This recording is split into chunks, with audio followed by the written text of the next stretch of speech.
Hello students, class start करें। बच्चों, आज मैं आप लोगों को 11th बच्चों एडजस्टमेंट पढ़ाऊंगा।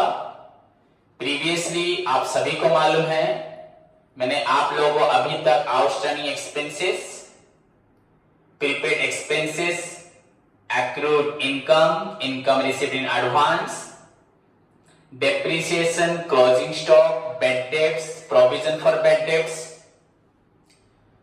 your बच्चों interest on capital and interest on drugs, and लगभग इनमें से हम लोग 6-7 आपकी जो एडजस्टमेंट्स हैं उनकी प्रॉब्लम प्रैक्टिस किए हैं। सो टुडे मैं आपको और 2-3 एडजस्टमेंट के बारे में बताऊंगा एंड उसके बाद आपका बुक का नेक्स्ट प्रैक्टिकल प्रॉब्लम प्रैक्टिस करवाऊंगा। सो रेडी बच्चों, स्टार्ट करें। आई हैव ऑलरेडी बच्चों send you PDF the details of your final account theory, but अभी फाइनल अकाउंट थ्योरी नहीं चाहिए हमें। हम फाइनल अकाउंट क्लासेस कर चुके हैं, ट्रेडिंग P&L अकाउंट क्लासेस कर चुके हैं, बैलेंस शीट क्लासेस कर चुके हैं, इनफैक्ट प्रॉब्लम भी कर चुके हैं, एडजस्टमेंट भी लगभग हम सीख रहे हैं और सीख भी चुके हैं बहुत कुछ। फिर भी मैंने आपको पीडीएफ भेज दिया है, आप वहां पे भी नंबर 11 एडजस्टमेंट को देख सकते हैं। एंड अभी जो मैं बोल रहा हूं उसको सुनिए, लिखिए या उसको फॉलो करें, सभी सेम है। ओके बच्चों, सो योर 11 नंबर बच्चों एडजस्टमेंट वेरी इंपॉर्टेंट है आप लोगों के लिए। ये भी वन टाइप ऑफ बेड डेप्ट से जुड़ा हुआ लोग बोलते हैं, पर बेड डेप्ट नहीं है, पर ये प्रोविजंस है बच्चों, पर बच्चे ऐसे सोच लेते हैं। सो बच्चों योर, लेकिन कैलकुलेशन समहाउ आपका सिमिलर होता है बच्चों, लाइक आपका provision for bad debts. Okay, तो जो भी हो देखते हैं। 11 नंबर एडजस्टमेंट आपका बच्चों provision for discount on debtors. बच्चों provision for discount on debtors, बच्चों provision for discount on debtors दिखाई दे रहा है सभी को? ओके बच्चों, सो नाउ आपका 11 नंबर एडजस्टमेंट है provision for discount on debtor. Provision for discount on debtor क्या है? ये आपका क्वेश्चन में लिखा होता है या एडजस्टमेंट में होता है। अभी तो एडजस्टमेंट में पढ़ रहे हैं तो एडजस्टमेंट में ही होगा, ट्रायल बैलेंस के अंदर नहीं होगा। ओके, फिर इसको डायरेक्ट अमाउंट दिया होता है या हमें इसको कैलकुलेट करना पड़ता है, इसका स्पेसिफिक फॉर्मूला है कि नहीं वो जानेंगे।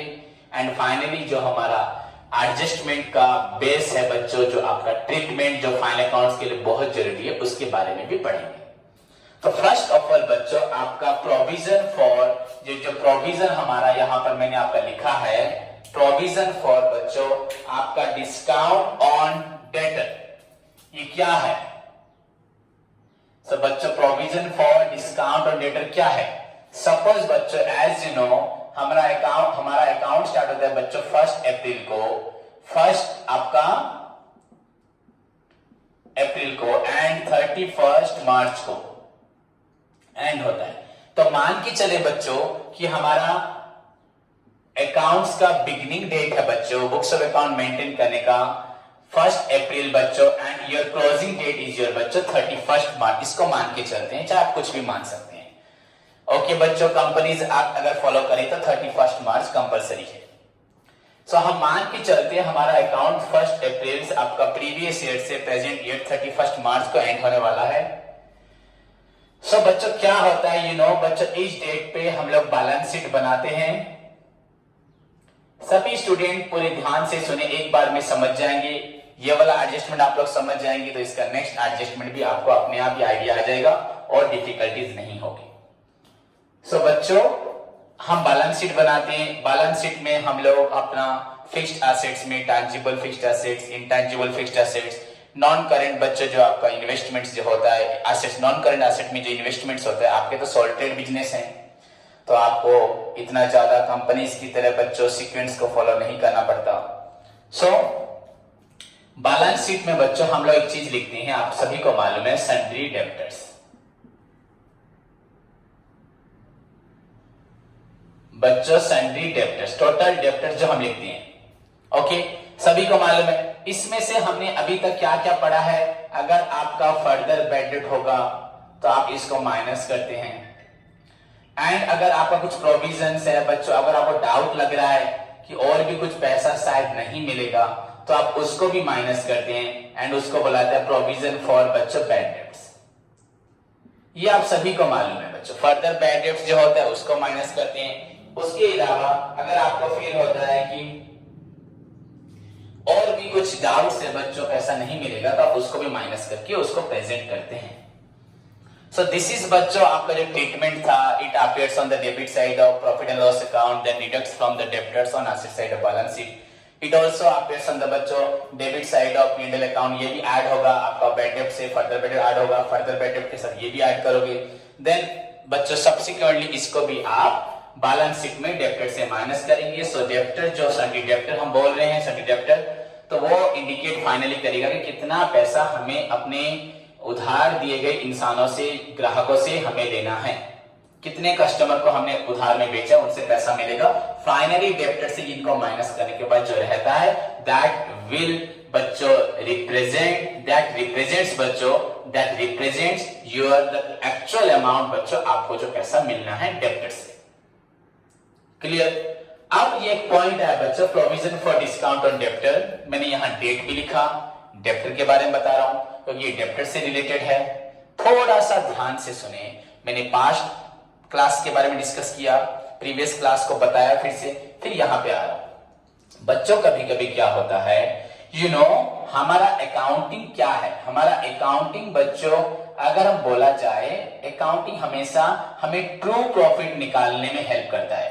ट्रू प्रॉफिट या बच्चों लॉस, हमें नेट प्रॉफिट लॉस निकालना है या बच्चों हमको ट्रू फाइनेंशियल पोजीशन के बारे में इंफॉर्मेशन प्रोवाइड करना है। ऐसे ही हम जो मर्जी करें वो करते, ऐसा नहीं होता, हमें ट्रू इंफॉर्मेशन प्रोवाइड करनी है। ओके बच्चों, एंड अकाउंटिंग का सबसे जितने कॉन्सेप्ट्स हैं बच्चों उसमें सबसे आपको मालूम है मैचिंग कंसेप्ट, शायद बच्चों को नहीं मालूम कुछ बच्चों को, पर मैचिंग कंसेप्ट का मतलब बच्चों इस साल की इनकम से इसी साल के एक्सपेंडिचर को कंपेयर करते हैं।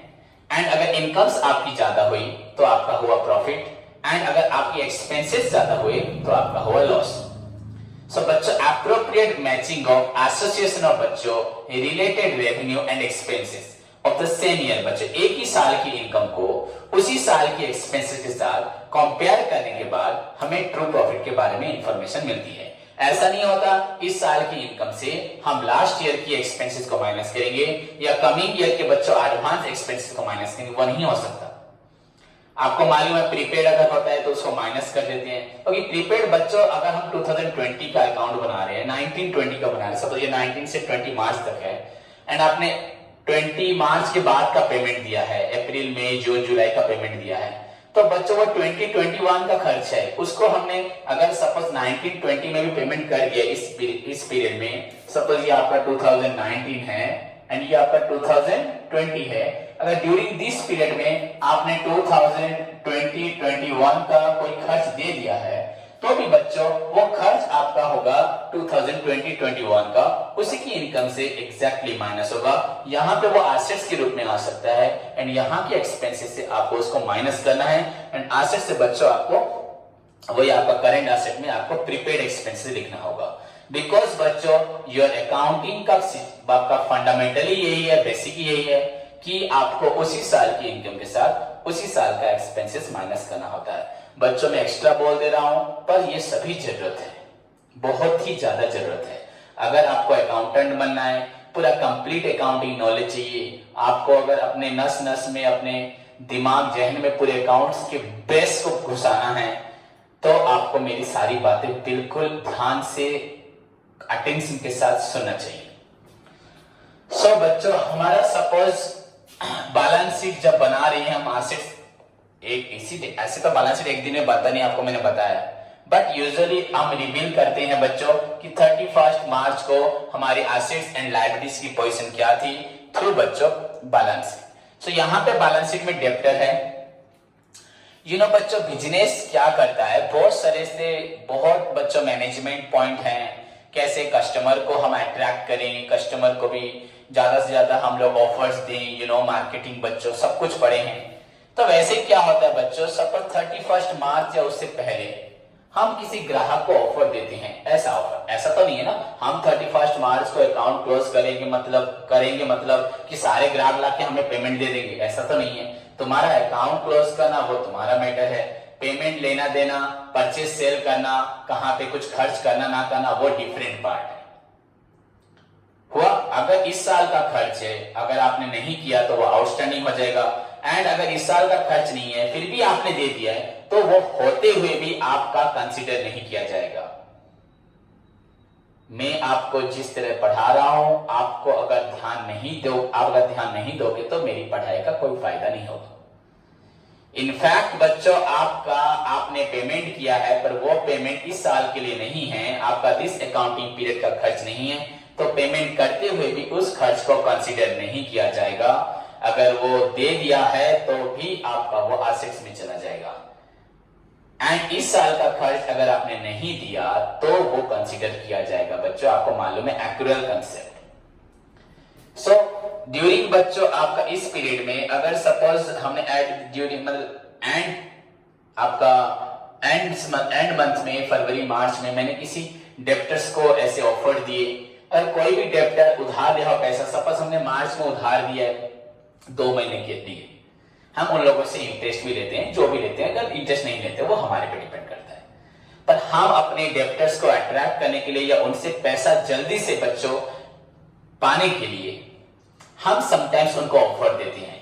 मीनिंग पे जा रहा हूं बच्चों, कि अगर आप लोग हमें अप्रैल में पेमेंट दे देंगे, आप लोग अगर हमें 1 महीना में पेमेंट दे देंगे तो हम आपको 5% डिस्काउंट देंगे।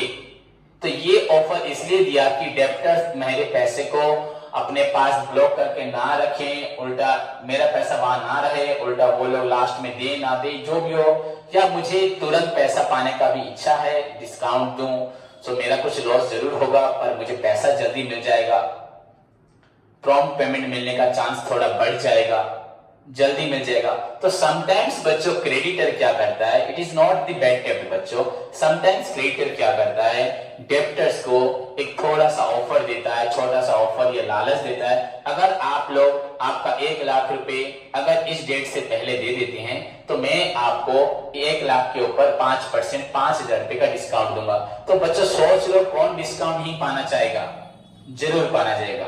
And in the mean time ध्यान से सुनिए, उसी समय पे बच्चों क्या होता है, आपका अकाउंट क्लोज होने आता है, पर मैंने जो ऑफर दिया है वो ऑफर मैंने बोला है कि अगर कोई अप्रैल 31 तक पेमेंट कर देगा तो उसको 5% हम डिस्काउंट देंगे, अप्रैल 31 तक बच्चों। तो यहाँ पे पॉइंट जानने वाली बात है, अप्रैल 31 तक पेमेंट, तो अकाउंट तो आपका 31 मार्च को करना है क्लोज, तो आपने क्लोज कर दिया, आपने डिक्लेयर कर दिया है कि हम डिस्काउंट देंगे बच्चों, पर डिस्काउंट आपने दिया तो नहीं है, पर आपने डिक्लेयर कर दिया है, तो आपके लिए खर्च आपकी एक लायबिलिटी बनने वाली है, बन चुकी है तो नहीं बोल सकता मैं, पर बनने वाली है। जितने भी लोग अगर आपको पैसा दे देते हैं अप्रैल तो 31 नहीं होता बच्चों, अप्रैल 30 होता है बच्चों, जितने भी लोग आपको अप्रैल 30 तक पेमेंट कर देंगे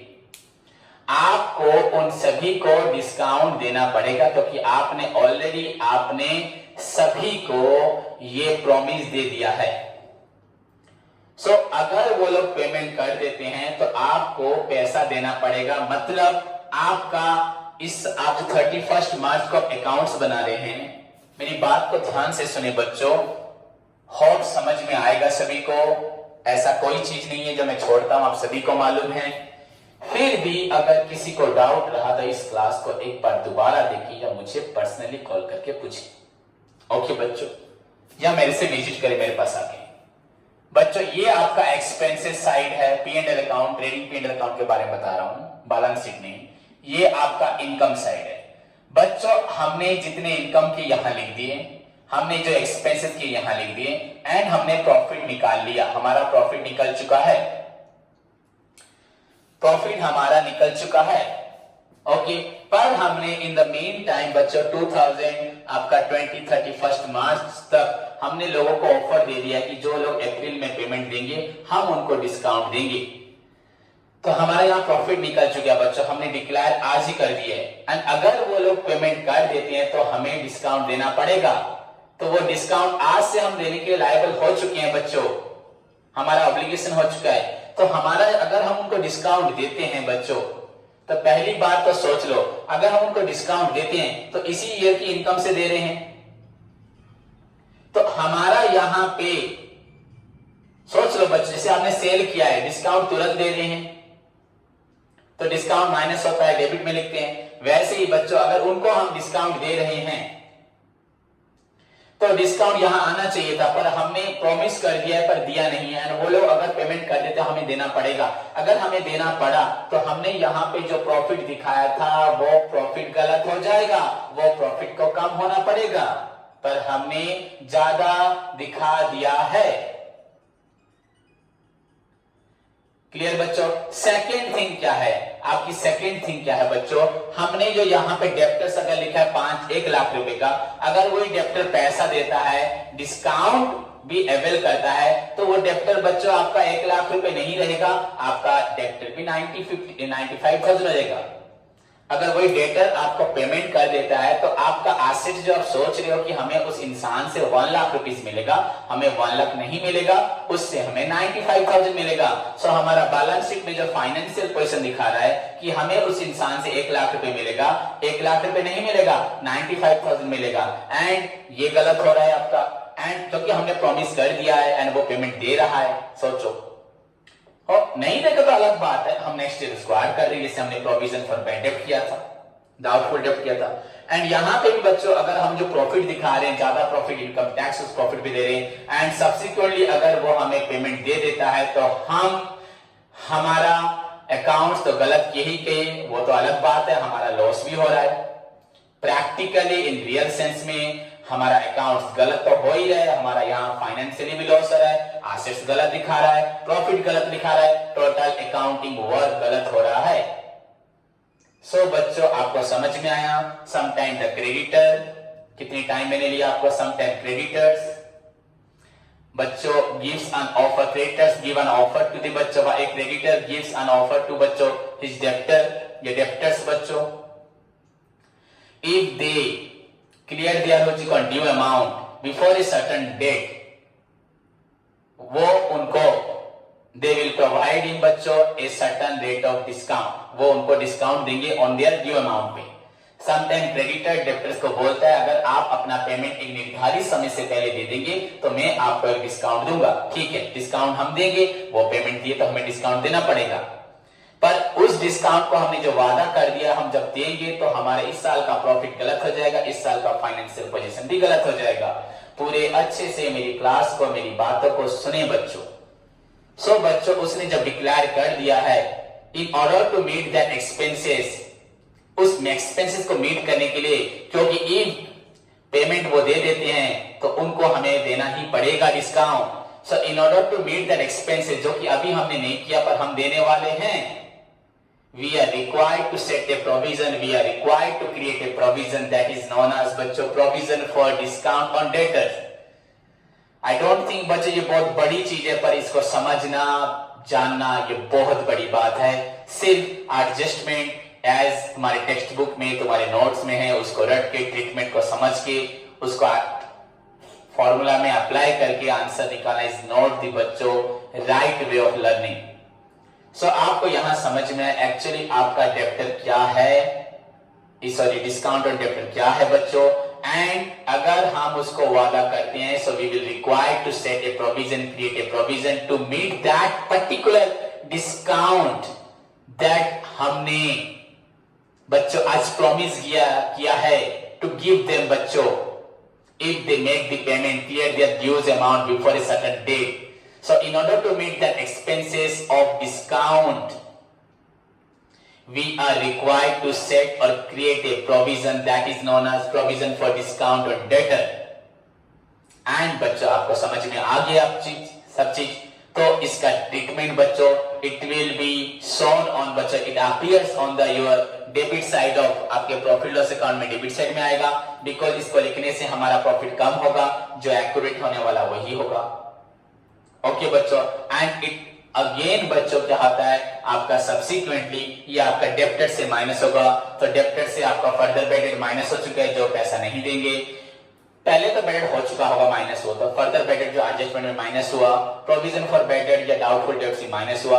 अभी आप डेप्टर्स को डिस्काउंट देने के लिए डिक्लेयर कर चुके हैं, उसके लिए प्रोविजंस रख रहे हैं, तो वो भी आपका माइनस होगा। सो दैट आपका डेप्टर्स अगर सब माइनस होकर 1 लाख रुपए दिखा रहा है तो और 5,000 रुपए माइनस होकर वो 95 दिखाएगा। सो ट्रू फाइनेंशियल पोजीशन में आपका एसेट्स जो डेप्टर में होगा इन द फॉर्म ऑफ आपका डेप्टर जो करंट एसेट है वो 95 दिखाएगा, एंड आपका प्रॉफिट भी जो दिखा रहा था वो 5,000 कम हो जाएगा। So this is your treatment, it appears on the debit side of profit and loss account and subsequently बच्चों it deducts from the sundry debtors.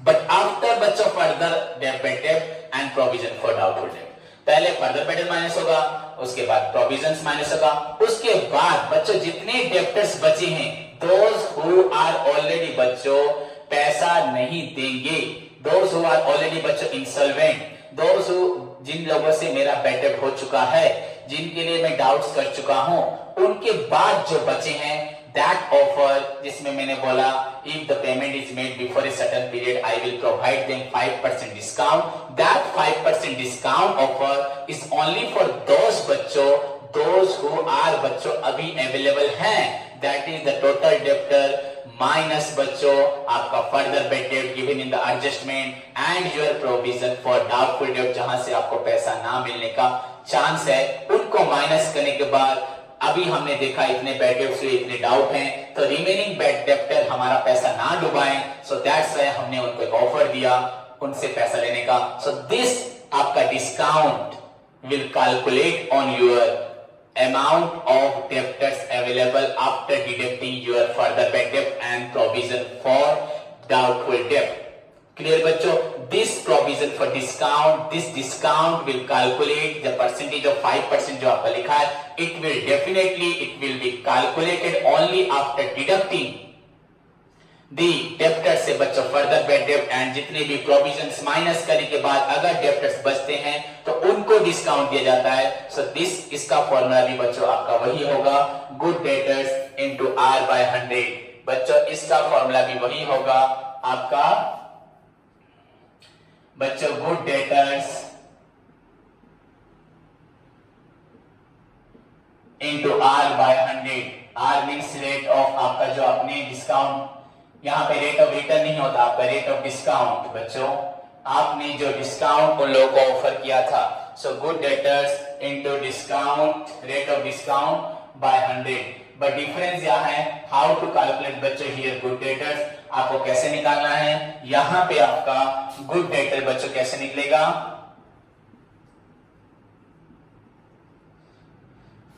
आपका जितने भी बच्चों सन्डी डेटर या टोटल डेटर्स होंगे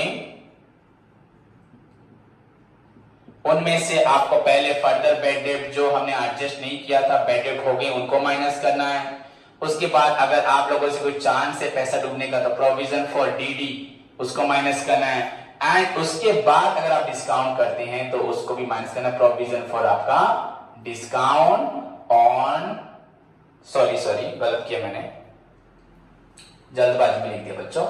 आपका गुड डेटर कैलकुलेशन है यहाँ पे, आपका गुड डेटर कैलकुलेशन आप कैसे करेंगे, टोटल डेप्टर्स बच्चों जो होगा आपका उससे पहले माइनस करेंगे फर्दर बैड डेट, उसके बाद बच्चों माइनस करेंगे प्रोविजन फॉर डाउटफुल डेट। इसको माइनस करने के बाद जो निकलेगा, जो आपका निकलेगा गुड डेटर्स, टोटल डेटर्स इन दोनों को माइनस करने के बाद जो आपका गुड डेटर्स निकलेगा वो गुड डेटर्स को ही हम लोग डिस्काउंट का ऑफर देंगे।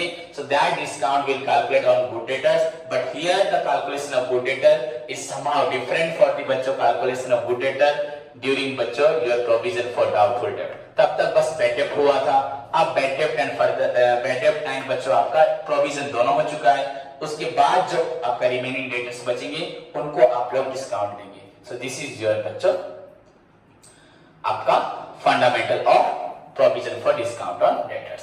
ट्रीटमेंट आपको बता दिया, it appears on the debit side of your profit and loss account and बच्चों subsequently it deducts from the sundry debtors on asset side of balance sheet. P&L के डेबिट में, balance sheet में asset से minus होगा, sundry debit से minus होगा। Clear बच्चों? So this is your बच्चों आपका एडजस्टमेंट नंबर 11 ओके स्टूडेंट्स, और इसका कोई नोट्स नहीं है बच्चों, इसका कोई नोट्स जरूरत नहीं, एंड ये ट्रायल बैलेंस के अंदर होगा भी नहीं, क्योंकि बच्चों अगर सपोज वो पेमेंट दे देता है तो हमने जो डिस्काउंट शो किया है डेफिनेटली बच्चों वो डिस्काउंट सही हो जाता है, डेप्टर्स भी ठीक हो जाता है बैलेंस शीट में। एंड अगर वो पेमेंट नहीं देता एंड तब जाके हमें इसको क्रेडिट में लिखना होगा जरूर डेफिनेटली। तब तो हमने जो यहाँ पे हिस्सा लॉस दिखाया है वो लॉस तो रियल सेंस में आपका लॉस नहीं होगा, सो वो आपका नेक्स्ट ईयर डेफिनेटली जो डिस्काउंट हमने अलाउ किया था अगर वो यूज नहीं होता तो वो आपको मालूम है उसको हम इनकम में शो कर देंगे, तो उसके लिए वरी नहीं होना है। सो नेक्स्ट एडजस्टमेंट बच्चों आपका अभी होने जा रहा है एडजस्टमेंट नंबर 12, तो इसका पूरा ऑपोजिट है आपका प्रोविजन फॉर बच्चों आपका डिस्काउंट ऑन क्रेडिटर्स। बच्चों समझना तुम्हारे भविष्य के लिए जरूरी है। आप अगर अकाउंटिंग में कॉमर्स में अपना फ्यूचर देखना चाहते हैं तो मुझे पूरे आरंभ से लेके एंड तक हर दिन हमेशा जब तक मेरे पास है सुनेंगे। मैं हर तरह से आपके सारे डाउट्स, कोई भी डाउट्स किसी भी पॉइंट से, किसी भी एंगल से, किसी भी बुक से अगर आपके पढ़ाई आपके लेवल का है तो मैं पढ़ाऊंगा। जिसको एक्स्ट्रा पढ़ना है वो मुझसे एक्स्ट्रा अलग से पूछ सकते हैं, वो अलग बात है, बट कोई भी डाउट्स आप पूछ सकते हैं आपको अगर अपना फ्यूचर बनाना है। सो दैट्स योर ड्यूटी बच्चों। So provision for discount on creditors, अब इसको मैं बस इतना ही बोलूंगा, जैसे हम किसी को डिस्काउंट देते हैं वैसे हमारे भी क्रेडिटर होते हैं। समटाइम्स हमें हमारे क्रेडिटर हमने जिनसे उधार लिया है, जिनको हम लायबिलिटी में लिखते हैं, करेंट लायबिलिटी में बच्चों, ट्रेड पेबल में जो हमारे ट्रेड पेबल में सन्डी क्रेडिटर बिल्स पेबल आते हैं, जिनको हमको पैसा देना है। मैंने किसी से 1 लाख का सामान खरीदा था, मुझे उसको पैसा देना है, तो 1 लाख रुपए मेरा लायबिलिटी हुआ। समटाइम्स वो मुझे ऑफर करता है कि भैया अगर आप हमारा पेमेंट कर देते हो अप्रैल 30 से पहले तो आपको 5,000 रुपए डिस्काउंट मिलेगा। अब तो मेरे लिए बहुत खुशी की बात है, मेरी लायबिलिटी 1 लाख रुपए थी, अगर पेमेंट जल्दी करता हूं तो मुझे देना पड़ेगा 95,000। सो डेफिनेटली मैं कोशिश करूंगा उसको अवेल करने के लिए, पर मेरे पास 1 मंथ का टाइम है, मार्च 31 को अकाउंट बना रहा हूं, अभी पैसा नहीं है, पर कोशिश करूंगा अप्रैल महीना में पेमेंट देके उसका 5,000 रुपए डिस्काउंट का अवेल करूं। पर उसने डिक्लेयर कर दिया ओके बच्चों, अगर वो मुझे डिस्काउंट दे देता है और मैं उसको पेमेंट करता हूं, पर अभी नहीं, 31 मार्च तक तो पेमेंट नहीं किया मैंने, 31 मार्च के बाद करूंगा, तो पेमेंट करूंगा तो डिस्काउंट देगा, तो डिस्काउंट देगा मतलब मुझे तो इनकम मिल जाएगा। तो अभी जो फिलहाल में बैलेंस शीट में क्रेडिटर जो शो किया हूं कि मेरा 1 लाख रुपए का लोन है, वो गलत हुआ कि नहीं हुआ? अगर 1 लाख रुपए का लोन है तो आपको 1 लाख रुपए ही रिटर्न करना चाहिए, उसको चुकाना चाहिए, पर आप उसको दे रही हैं 95,000। सोच लीजिए, तो आपने लायबिलिटी गलत दिखाई दी कि नहीं? तो अगर वो आपको डिस्काउंट दे रहे हैं, आपको लगता है कि हम दे देंगे, तो डेफिनेटली आपको दिखाना चाहिए कि क्रेडिटर्स अभी हमारा, क्योंकि अप्रैल 30 तक आपका लायबिलिटी 95 है बच्चों, 1 लाख है ही नहीं, वो आपको ऑफर दे चुका है। सो यू नीड टू पे, यू रिक्वायर्ड टू पे, यू आर लायबल टू पे, यू आर ऑब्लाइज्ड टू पे ओनली बच्चों 95,000 टिल बच्चों 30 अप्रैल। आपको 1 लाख रुपए नहीं देना। सो आप यहां पर 1 लाख रुपीस कैसे लिख सकते हो? लायबिलिटी गलत होगा, क्लियर। एंड अगर आपको डिस्काउंट मिलता है तो और एक बात बच्चों, आपका जो इनकम लेवल है, आपका जो एक्सपेंसिव इनकम को कंपेयर करने के बाद जो इनकम मिला वो 5,000, डिस्काउंट जो हमें मिलने वाला है वो भी इनकम में अगर शो होता है तो वो इनकम और भी बढ़ जाता है, जो कि आपने नहीं बढ़ाया, तो इस साल का इनकम भी अफेक्टेड हुआ गलत तरीके से। इस साल का आपका बच्चों बैलेंस शीट में लायबिलिटीज भी गलत शो हुआ आपकी गलती की वजह से। तो उसको हमें दूर करना है। सो दैट्स बच्चों इसका पूरा अपोजिट ट्रीटमेंट जो हमारा डिस्काउंट और डेब्टर का था, पूरा इसका रिवर्स है ये। यहां इसको हमें प्रेजेंट करना है credit side of profit and loss account, then हमको बच्चों इसको क्रेडिटर से माइनस करना है। इनकम है credit side of profit loss account में आएगा, एंड आपका लायबिलिटी कम हो रहा है तो आपको डेफिनेटली इसको लायबिलिटी में सन्डी क्रेडिटर से माइनस करना होगा। So like discount on debtors sometimes the our creditors बच्चों allow us बच्चों certain rate of discount if we make the payment of him before a certain period, so that will increases our बच्चों income and that also बच्चों reduces at the same time our liability. So आपका meaning मालूम पड़ चुका है आप लोगों को. So the treatment will be बच्चों, it will be shown on credit side of आपका profit and loss account and deducts from your बच्चों क्रेडिटर से आपका माइनस होगा on the liability side of balance sheet. Clear बच्चों? इसका भी notes नहीं है. ओके क्लियर बच्चों? इसका एंट्री उसका एंट्री बच्चों दोनों का entry very simple you know. हम इसको क्रेडिट साइड में लिखेंगे प्रॉफिट लॉस अकाउंट में. तो जर्नल में कहां होगा बच्चों इसका entry? Provision for discount on बच्चों क्रेडिटर्स टू आपका बच्चों होगा प्रॉफिट एंड लॉस अकाउंट. देखिए हमें ये जर्नल है प्रॉफिट लॉस अकाउंट में, इसको क्रेडिटर में क्रेडिट साइड में लिखना है तो ये डेबिट में क्रेडिट में जाएगा. एंड आपका डिस्काउंट और डेटर जो था बच्चों वो आपका डेबिट में लिखा जाएगा. सो आपको लिखना है प्रॉफिट एंड लॉस अकाउंट आपका debited to provision for discount on debtors. उसका एंट्री बच्चों आपको provision for discount on debtor debit में लिखना है. So that will appear on the debit side. So कोई प्रॉब्लम नहीं. तो डेबिट में होगा तो जर्नल में आपको क्रेडिट में लिखना है P&L account debited to profit on discount provision for discount on debtor. And बच्चों इसको हमें क्रेडिट में लिखना है तो provision for discount on creditor to बच्चों profit and loss account. Entry आपके पास है, आपको नोट्स दे चुका हूं, आप देख सकते हैं. This is all about your adjustment number बच्चों 11 and 12. Now move to the बच्चों a new adjustment जो आपका 13 नंबर नहीं है. 13 आपका LIC पेड है, गुड्स विड्रॉन है, ये सब है. But so far as your बच्चों बुक का क्वेश्चन नंबर 13 गलत बोला, क्वेश्चन नंबर 3 इज कंसर्न. वहां पे एक एडजस्टमेंट है जिस एडजस्टमेंट को हम 17 या 18 नंबर पे पढ़ेंगे. आप देख सकते हैं आपके पास PDF है बच्चों. Capital expenditure treated as revenue expenditure और वाइस वर्सा. बच्चों आपका एडजस्टमेंट नंबर वो 17 है, आप उसको देख सकते हैं बच्चों. बट मुझे अभी उस एडजस्टमेंट को आपको पढ़ाना है क्योंकि आपका जो अभी का फिलहाल का प्रॉब्लम है जिसको आप करने के लिए बोल रही हैं, उस प्रॉब्लम को आप नहीं कर पाएंगे जब तक आप उस एडजस्टमेंट को नहीं समझेंगे, नहीं जानेंगे, नहीं उसका ट्रीटमेंट आपको तब तक मालूम पड़ेगा. या आप इस ट्रीटमेंट को रट के कर सकते हैं बच्चों.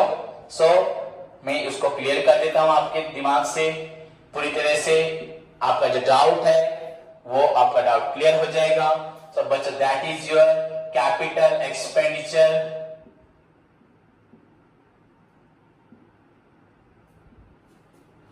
आपका ट्रीटेड एज रेवेन्यू. और बच्चों वाइस वर्सा.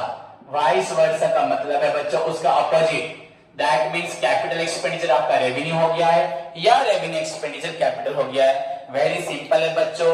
ये on the basis of the situation, on the basis of the question ये आपका ट्रीटमेंट आपका अलाउ करेगा. ऐसा कुछ नहीं है जो अभी मैं बताऊंगा उसको ही फॉलो करना है. आपको खुद अपना कॉमन सेंस वहां यूज करना है. सो सपोज बच्चों क्या होता है, अगर हम एक मशीन खरीदते हैं, उस मशीन का प्राइस है बच्चों 1 लाख. एंड खरीदते वक्त बच्चों उसको लाके हमारे वर्कर्स उसको इंस्टॉल करते हैं, फिट करते हैं बच्चों. अगर हम इंस्टॉल उसको करते हैं तो उसके लिए हमें वर्कर्स को वेजेस देना पड़ा. नई मशीन को, न्यू मशीन को हमने खरीदा 1 लाख में, उसे इंस्टॉल करने के लिए खर्च हो गया बच्चों आपका 10,000 रुपए. इतना ज्यादा नहीं होगा, सपोज आपका 2,000 रुपए. तो एक्चुअली बच्चों the cost price of the machine आपका एसेट का वैल्यू, आपका मशीन का वैल्यू बच्चों 1,02,000 होगा कि नहीं? क्योंकि यू नो बच्चों any amount spent on purchase of fixed asset, अगर एसेट को खरीदते वक्त कुछ खर्च होता है, तत्क्षणात खर्च होता है उसको लाने में, फिट करने में, टैक्स वगैरह जो, तो वो उस एसेट्स के प्राइस में ही ऐड हो जाता है. सब्सिक्वेंटली अगर ऑयल मशीन खरीदोगे, रिपेयर भी करोगे तभी भी वो भी ऐड हो जाएगा. पर बाद में रिपेयर करोगे, बाद में खर्च करोगे, वो ऐड नहीं होगा. सो हमने मशीन खरीदा 1 लाख में, उसको लाके इंस्टॉल किया, हमारा खर्च हुआ 2000। So total worth of the asset बचो 1 लाख 2। पर हमारे अकाउंटेंट के पास थोड़ा सा, हमारे जो जूनियर अकाउंटेंट थे उनके पास कंप्लीट अकाउंटिंग नॉलेज नहीं थी। तो मैंने बस उनको बोला था वर्कर्स को वेजेस दिया इंस्टॉलेशन करने के लिए, मशीन को लाके लगाने के लिए, फिट करने के लिए वर्कर्स को मैंने वेजेस दिया 2000 रुपीज। उसने क्या किया, इस वेजेस को, वेजेस नॉर्मल जो वेजेस हमारे फैक्ट्री में काम कर रहे हैं उस वेजेस में लिख दिया बच्चों। जहां पे हम वेजेस टू कैश एंट्री लिखते हैं ना बच्चों, हम जो वेजेस पेमेंट करते हैं, यहाँ पे सपोज जो वेजेस आपका सपोज 50,000 है, ये वेजेस यहाँ पे आ चुका है, ये आपका सपोज 52,000 हो गया है। क्योंकि जब मैंने उसको बोला हमने वर्कर्स को वेजेस दिया है मशीन को लगाने के लिए, तो उसको पहले ध्यान देना था मशीन के लिए खर्च हुआ है तो मशीन में ऐड होगा, उसने गलती से जाके वेजेस में लिख दिया। क्योंकि बच्चे ये कैपिटल एक्सपेंडिचर था, ये खर्च हुआ था एसेट को खरीदने के लिए, उसको फिट करने के लिए, तो उसको एसेट के प्राइस में ऐड करना था एंड बैलेंस शीट में शो करना था। पर उसने अपनी अकाउंटिंग की जो लैक ऑफ नॉलेज थी, कंप्लीट अकाउंटिंग प्रिंसिपल के बारे में उसे नहीं मालूम था, चाहे बाय मिस्टेक हो चाहे कुछ भी, उसने नहीं सुना था अच्छे से, जो भी हो, उसने 2000 जो उसको मशीन में ऐड करना था, उसने 2000 को ऐड कर दिया आपके वेजेस में। सो दैट्स द बच्चों क्वेश्चन। या समटाइम्स बच्चों क्या होता है, वेजेस दिया होता है खाली काम के लिए, वो गलती से जाके मशीन में मिल जाता है, ऐसा भी होता है। तो यहाँ पे कैपिटल एक्सपेंडिचर है ये बच्चों 2000 मशीन के लिए खर्च हुआ है, उसने लिख दिया रेवेन्यू में। एंड आपका यहाँ पे मशीन होगी, इसको उसने इग्नोर कर दिया, तो आपका मशीन का प्राइस 1 लाख हो गया। एंड समटाइम्स बच्चों क्या होता है, वैसे वाइस वर्सा, मतलब रेवेन्यू का खर्च होता है, 2000 वेजेस का खर्च होता है, पर वो गलती से जाके उसको वेजेस में ऐड कर देता है। That's the problem. So anyway बच्चों, जो भी हो गलती तो गलती ही है। अगर अब इसने ऐसा किया तो आप इसका ट्रीटमेंट बताएं, आप बोलो सर इसका एडजस्टमेंट क्या है, यू कैन सिंपली एंट्री क्या है, एंट्री तो आपको मालूम है, रेक्टिफिकेशन एरर में आप पढ़े हो, आपको गलत सही कैसे करना है, तो ये तो एडजस्टिंग एंट्री है, इसलिए वहां एंट्री नहीं होगा। ये तो situation on the basis of question पे होगा बच्चों। अगर मशीन खरीदा है तो आपका एंट्री होना चाहिए मशीन टू बच्चों कैश, आपका 1 लाख टू, 1 लाख टू, पर उसने 1 लाख टू नहीं लिखा, 1 लाख लिखा है, और उसने वेजेस को भी इग्नोर कर दिया। वेजेस तो आएगा नहीं, वैसे भी यहाँ पे आएगा नहीं एंट्री में, पर अमाउंट में आएगा। अब उसने वेजेस क्या कर दिया, उसने लिख दिया वेजेस टू कैश, उसने वेजेस टू कैश लिख दिया 2000 पे, ये वेजेस यहां आना था, तो उसने इसको गलत कर दिया, हमें इसको कैंसिल करना है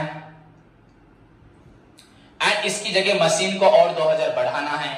तो हमारा करेक्ट एंट्री बच्चों क्या होगा, हमें लिखना है मशीन 2000 बढ़ाना है, तो मशीन अकाउंट बच्चों हमारा 2000, टू वेजेस बच्चों आपका हो गया 2000, वेजेस 2000, हमें वेजेस काटना था तो वेजेस डेबिट है, यहां वेजेस बच्चों क्रेडिट हो गया, कैंसिल हो गया, ये भी कट गया, ये भी कट गया। अगर देखें तो इनको इरेज कर दो पूरी तरह से, आपका मशीन 1 लाख, यहां मशीन 2000, तो मशीन हो गया 1 लाख 2000। आपका पैसा यहां पे गया 1 लाख, यहां पैसा दिया बच्चों 2000, तो आपका आंसर हो गया 1 लाख 2000। कितने का मशीन आया, 1 लाख प्लस 2, 1 लाख 2000। कितना पैसा गया, 1 लाख पहले गया था, गलती से नहीं लिखा था, और 2000 गया, तो 1 लाख 2 आंसर हो गया। आप फिर से वीडियो को बैक करके देखें, समझें, तो गलती को करेक्शन कर लिया, तो ये आपका रेक्टिफिकेशन एंट्री हुआ, गलती को सुधारने का एंट्री हुआ बच्चों। एंड इसको कैसे एंट्री करोगे, ट्रीटमेंट कैसे करोगे, पहले तो ये वेजेस में माइनस होगा, it will be deducted from आपका रेवेन्यू एक्सपेंसेस से, जो वेजेस हो चाहे सैलरी में हो, जहां भी वो ऐड हो गया तो वहां से माइनस होगा। सेकेंड, फर्स्ट समझ में आया, ये आपका वेजेस से माइनस होगा, एग्जाम्पल के साथ ही समझना पड़ेगा, तो जिस रेवेन्यू में मिल गया तो रेवेन्यू से माइनस होगा। देन बच्चों it will be added to your बच्चों, मशीन में ऐड हो जाएगा, मतलब कैपिटल में ऐड हो जाएगा, दिस द ट्रीटमेंट। एंड इसकी वजह से बच्चों बहुत कुछ गलत हुआ होगा, डेप्रिसिएशन भी गलत किया होगा हम लोगों ने। अगर 10% डेप्रिसिएशन है तो वो आपका 1 लाख पे नहीं होगा, 1 लाख 2 पे होगा। अगर डेप्रिसिएशन हो चुका है तो आपको उसको भी करेक्शन करना पड़ेगा। This is your capital expenditure treated as revenue expenditure. बच्चों वेजेस से माइनस होगा, एसेट्स में ऐड होगा, एंड अगर डेप्रिसिएशन चार्ज कर चुके हो तो वो डेप्रिसिएशन भी गलत होगा, आपको उसको भी फिर से 1 लाख की जगह 1 लाख 2000 पे निकालना पड़ेगा। दैट्स इट बच्चों, this is your adjustment number 11, 12 and exactly तो नहीं बोल सकता, शायद 17 नंबर या 18 नंबर है। ओके बच्चों, तब आशा करूंगा आपको जितना पढ़ा है पूरा अच्छे से समझ में आया। आप इसको फिर से बच्चों बैक करके देख सकते हैं, क्लास को समझ सकते हैं। एंड नाउ आई थिंक आप क्वेश्चन नंबर 3 खुद ट्राई करके सॉल्व कर पाएंगे। धन्यवाद।